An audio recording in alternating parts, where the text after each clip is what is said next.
આપણે આજે કઈ લાઈન શીખવાની છે? ઊભી લાઈન. કઈ?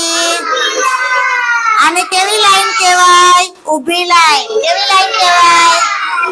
ઊભી લાઈન.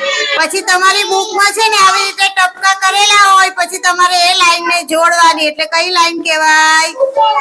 ઊભી લાઈન. કેવી લાઈન કહેવાય?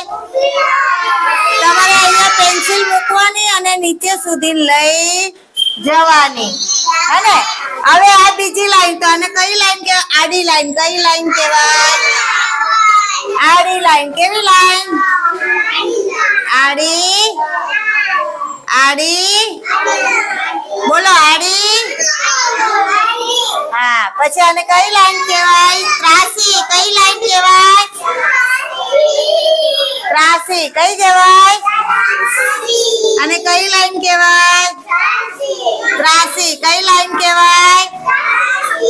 આ બધી લાઈન આપણે બુકમાં કરવાની